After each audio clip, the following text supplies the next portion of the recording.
Welcome to Faith-Led Healing with Tammy Trayer, Integrative Health Practitioner and Certified Breathworker. Tammy's passion is to help people take their life and health into their own hands so they can live their best life ever. Imagine having the energy to fulfill your dreams and create the life you desire. Rebalance your body by removing the stresses and toxicity and start healing. Listen as Tammy guides you along the healthy path with the Lord leading the way. Hey my friends, welcome to Faith-Led Healing Podcast. I am your host, Tammy Trayer, and today is episode number 45. You can find the show notes and all the links referenced by going to faithledhealing.com/podcast-45. So today we're going to talk about how to handle our uncertain times. I think this is an extremely important topic. I see so many people greatly struggling with just all the uncertainty and the things that are transpiring around us. And then I also see another portion of the population totally unaware of the things that are happening. And then I see people like myself who are fully aware of what is going on, which is very important. We need to be aware of what is happening, yet still be able to live a good life. And that's what we're going to talk about today. I do want to backtrack a little bit and just say I am back in my own stomping grounds. We are in North Idaho on our homestead. As you can see behind me, if you're watching this on YouTube, I love this time of year. I have my dad's flannel. It's nice in the sunshine here, but the temperatures are cooler, so you can layer. We left 85-degree humid Alabama 2 weeks ago and came home to 50s and 60s, and it's been glorious. It's been very glorious. And I want to just paint a little picture here for those of you that are new to following me. When I share about how to handle things in our lives, please understand that I am sharing out of a space of having experienced a lot of things and also overcoming them.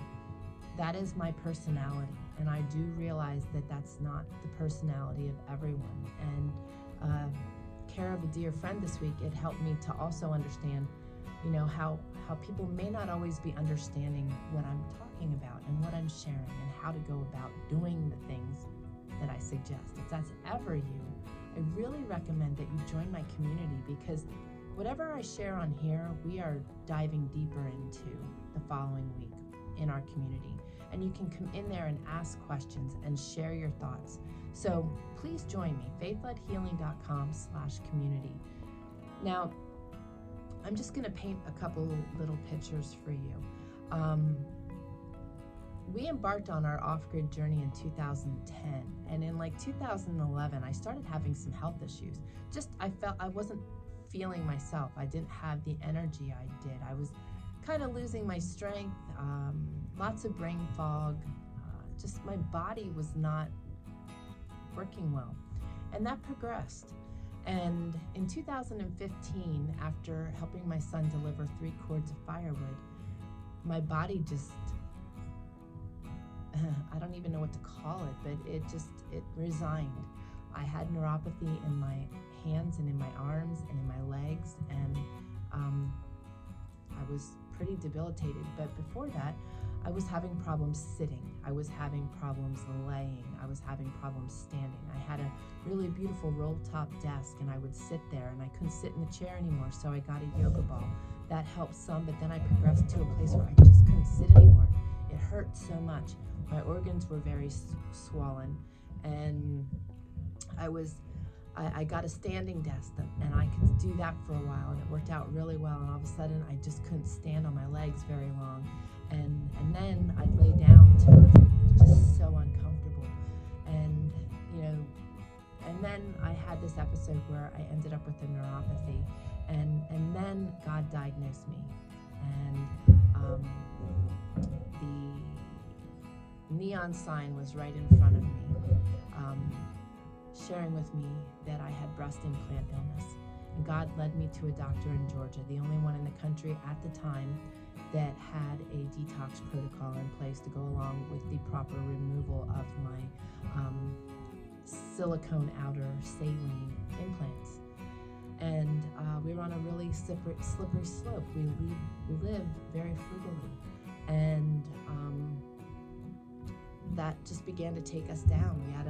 I had life-saving surgery 3 months later. I was flat on my back for a year. We ended up having to sell our first homestead that we built from the ground up. It was a tremendous labor of love, and we needed to start all over again. We were in a financial mess for a very long time as a result of all of that, and it was a rough time. However, it was one of the most glorious times in my life. I pulled in very tightly to Papa, and he led me down an amazing path where I've removed fear and worry and anxiety, and I just fully held tight to him in full faith and trust. And most people would experience something like that and be greatly devastated, may not recover from it, may not pull out of that place, just because our mental health plays such a role in all of these situations. And so we are familiar with these rough patches, these rough places, valleys that you could walk through. This summer, spring and summer, we were out of state on a job that my husband was working, and I was able to travel with him because I can work from anywhere as long as I have an internet connection. Our son stayed with my in-laws in Alabama and was a great help to them. He was helping me remotely. It was all, well planned out. It was organized. But 10 days into our stay in a beautiful Airbnb, I will provide the link in the show notes. Kathy and David run a beautiful little sanctuary in North Carolina, and if you're ever looking for an Airbnb in North Carolina, you need to look them up. I believe I have it set up as faithledhealing.com/thecoop, COOP, for like chicken coop. Beautiful place, but I will have the link in the show notes this week. Beautiful place. God divinely orchestrated it all. My mountain man took a spill and tore his meniscus, and shortly after we arrived there as well, I had gotten a tick embedded in between my toes when I was in Alabama with my in-laws prior to heading onto this job, and I started with Lyme symptoms, which I had already experienced, already combated. I overcame Lyme through my healing journey. So I've overcome Lyme a second time, but I had to endure that. I had extreme pain up through my spine, my ribs, lots of symptoms surfacing. So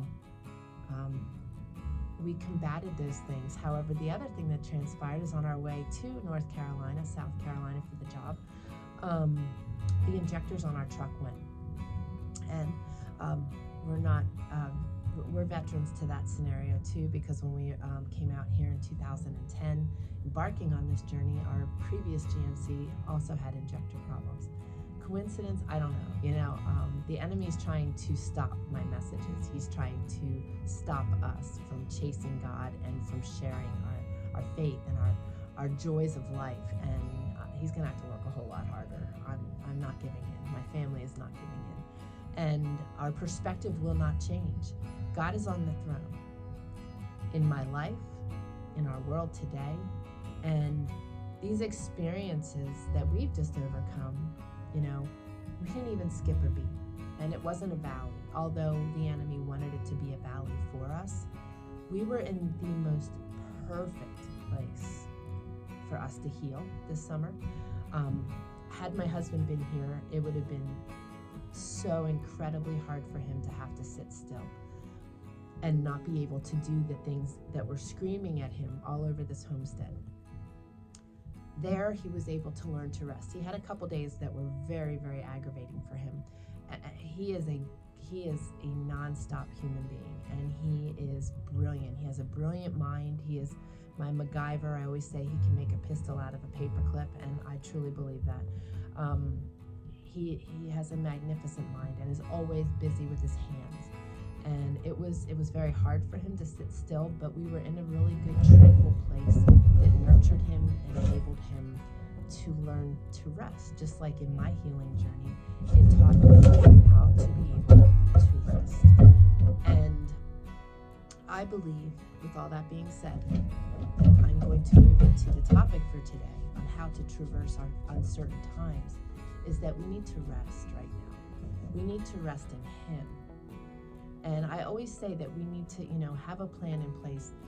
Be prepared for whatever may come our way. I teach that in both the faith-led living side of things on my Mountain Woman Radio podcast and in our faith-led living and learning community, as well as teaching that in our faith-led healing side of things as well, because they all merge together and it all needs to be handled the same way, regardless if you're going through a healing journey or you're going through uncertain times. This is where it starts, in our hearts and here. Because in order to, you're going to hear me saying this forever, because this is the truth. If we are not spiritually grounded and mentally and emotionally in a good place, physical healing will never come.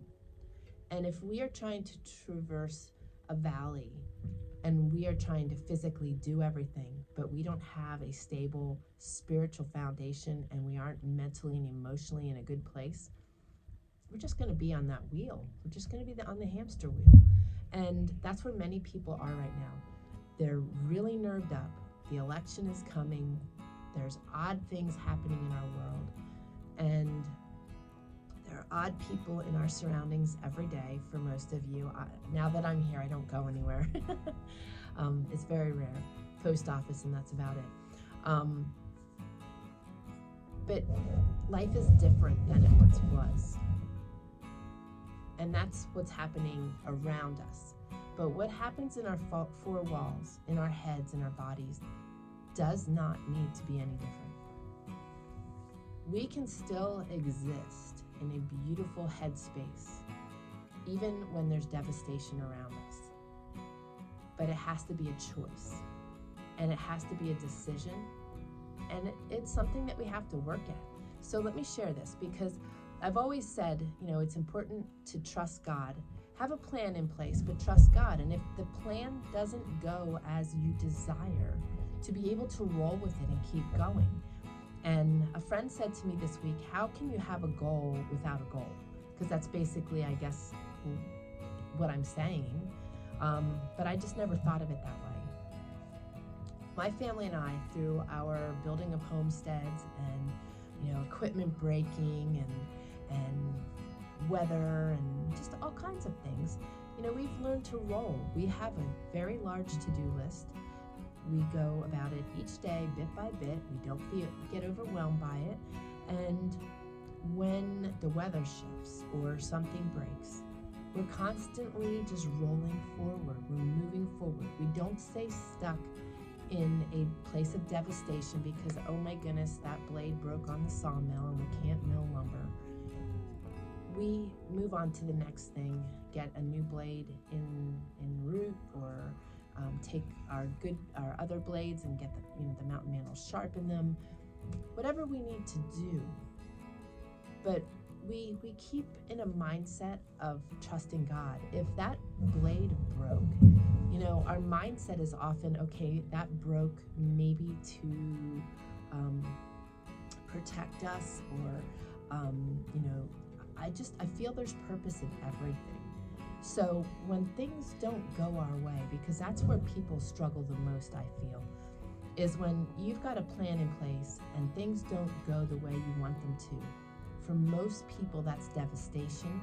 That stops you in your tracks. That debilitates you. That might set you back. And it puts you in a really bad mental and emotional spot. We've learned to trust God. If that happened with the saw blade on the sawmill, there's a reason for it. Maybe we're not supposed to be doing that today. Maybe someone was going to get injured. We change directions. We'll even pause and pray. Okay, what's on the agenda, Papa? Where are you taking us? And that's honestly how we start our day. I pray and ask God to guide my steps, guide my day. Show me what I need to do to honor you. Show me what is most important. I have a to-do list just like you do that has important things I gotta do. Pay taxes, I gotta pay bills, I gotta order things, I gotta prepare my shopping list. I'm no different than the rest of you. The only thing is I've learned to allow him to direct what's most important. Those things all get done, but just in his timing, not mine. I know that sounds really bizarre to many people because I was a type A. I was a type A because of my upbringing and also, maybe that was my original makeup, my following that sense of urgency. But I am a recovered type A. You'll hear me say that a lot too.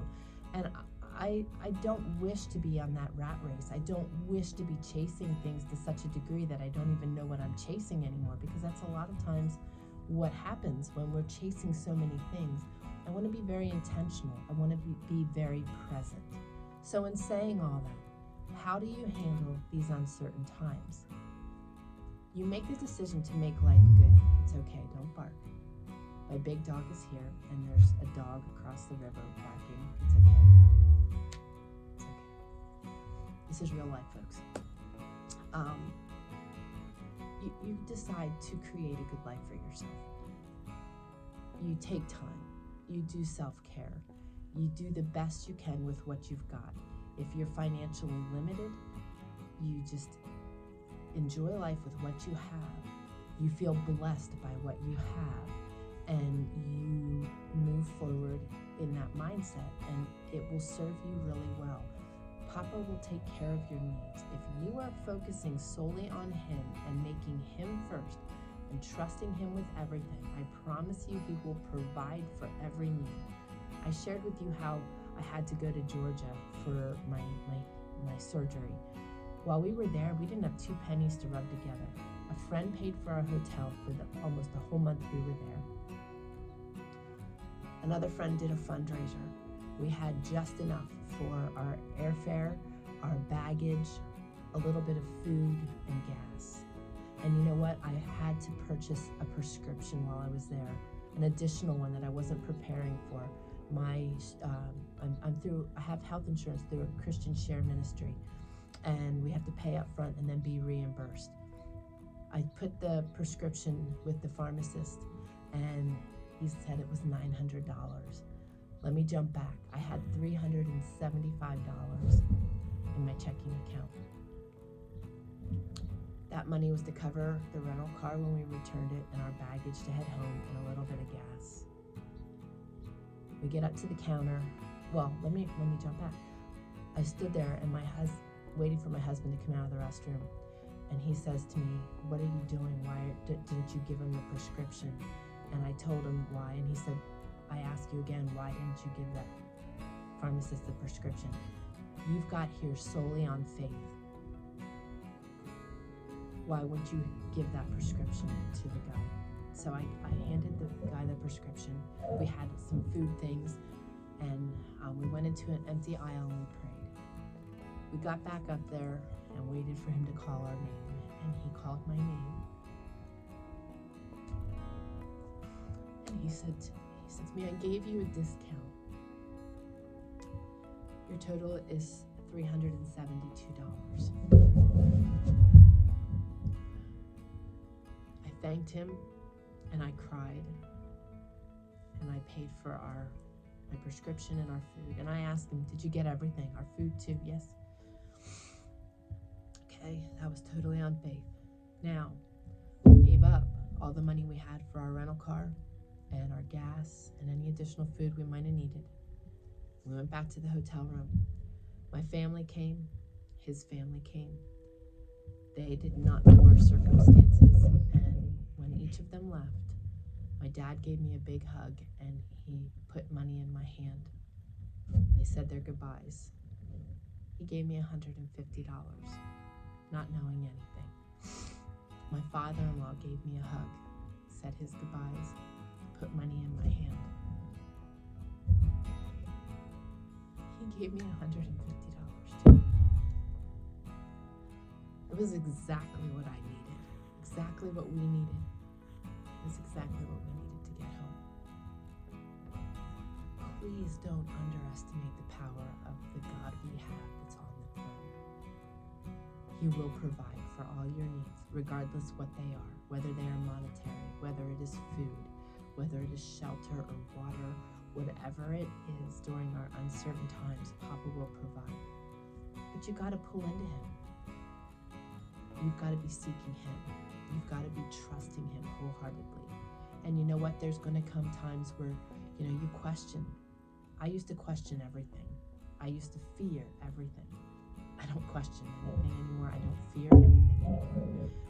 My healing journey has led me to this place.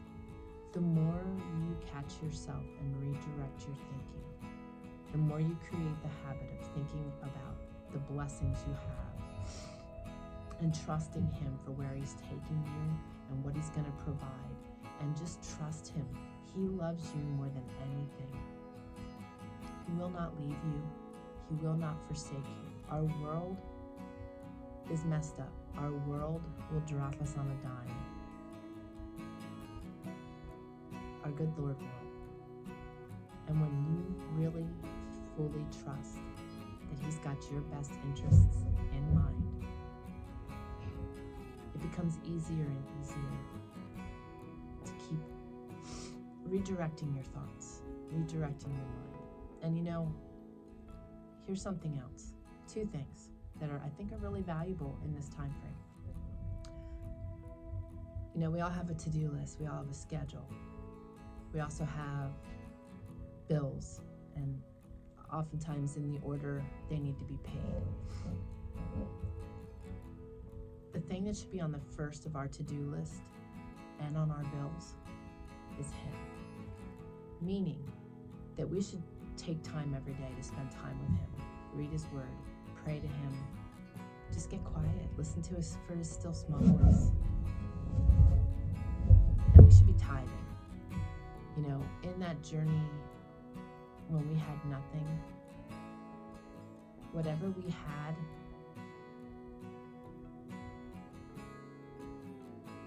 when it was time to tithe, I tithed even though it needed to go somewhere. I remember being in church one day and having $100 to our name, and I felt it very pressed on me to put that $100 in the plate. That money was for a bill the next day, but I felt him pressing that on me. So I did. I put that $100 in the plate. And when we left church and went home and we stopped at the post office, there was a $100 check in my mailbox. If he is leading you to something, follow him. Be obedient. We are called to tithe first before we do anything else. When we take those steps for being obedient and pulling into him and trusting him that much, everything shifts. Is it a scary place? Is it a foreign place? For sure it is. But the more you do it, the more it becomes second nature. And the more you do it, the more you'll get to a place where I am, where you tithe first and don't even worry about the rest. You do what you're called to do. Secondly, you spend time with him wholeheartedly and are just pulling into him, and you don't have fear and worry over the world's circumstances, your circumstances. And when things go upside down, you don't view them as a negative and a terrible place anymore. You look for what he's trying to show you and for the good that's going to come from it. That perspective shift will enable you to go through any hard time, not just our current uncertain times, but any hard time, and be able to make it to the other side in such a better way.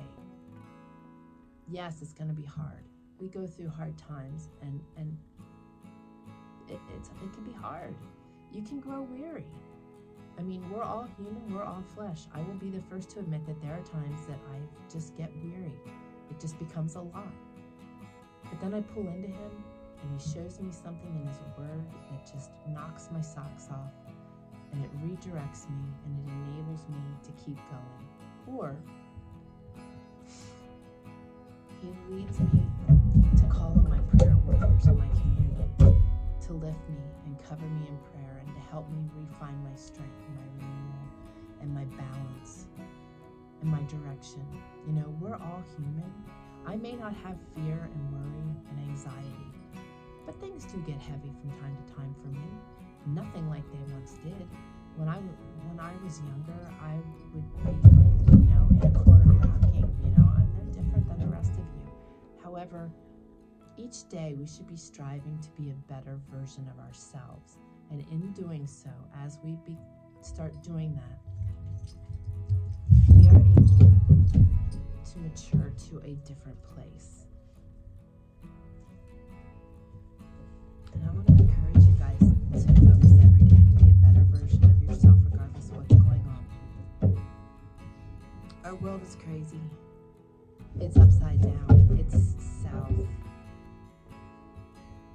The enemy's trying to attack families and take our feet out from under us. But by surrounding ourselves with the right people, pulling into God, and making our daily lives a good place to be. Play games with your family.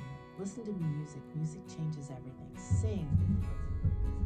Do self-care. Breathwork is a beautiful form of self-care. I offer it every week. There are free resources for my breathwork all over the place for people that can't afford to join me weekly. If you're part of my community, you get an extreme discount for my weekly breathwork sessions.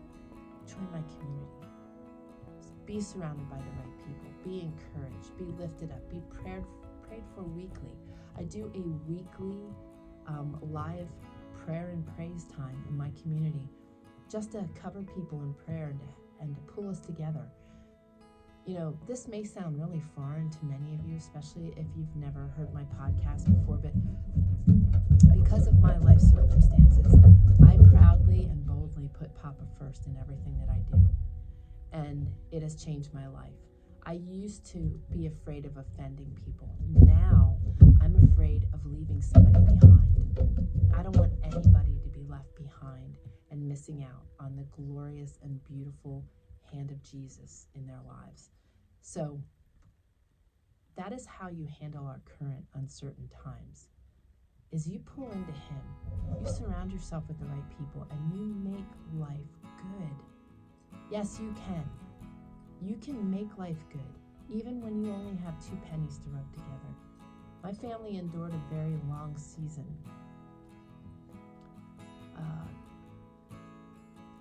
2015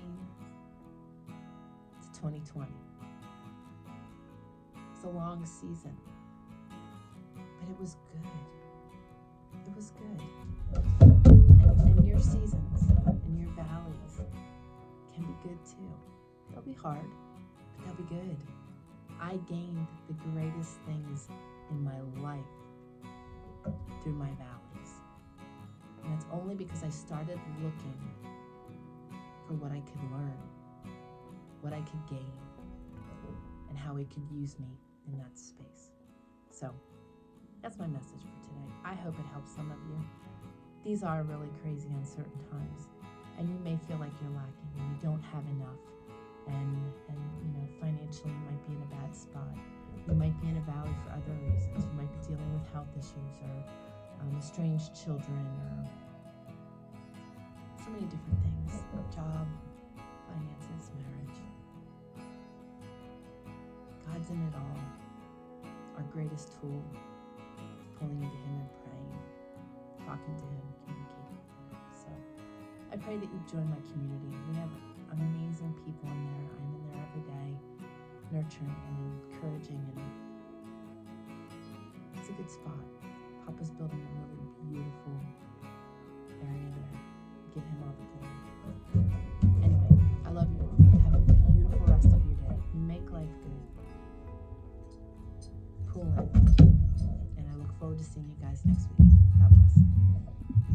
My friends, I just want to apologize on this episode for all the noise. I have an old dog who desires to be with me everywhere I go, and I did not use my lavalier, Mike, and she was doing all kinds of scratching and was very restless, so I do apologize for the noise, and I will wear my mic next time, but I'm living life. I'm spending as much time with my dog as I can because I know she won't be here long. So forgive me. God bless. Thank you for joining us on Faith-Led Healing, where every day is one step closer to your best life ever. We hope you enjoyed the show and encourage you to join us at faithledhealing.com. Connect with us on your favorite podcast app and be sure to leave us a review. Remember, your best life is just down the path. The Faith-Led Healing Path.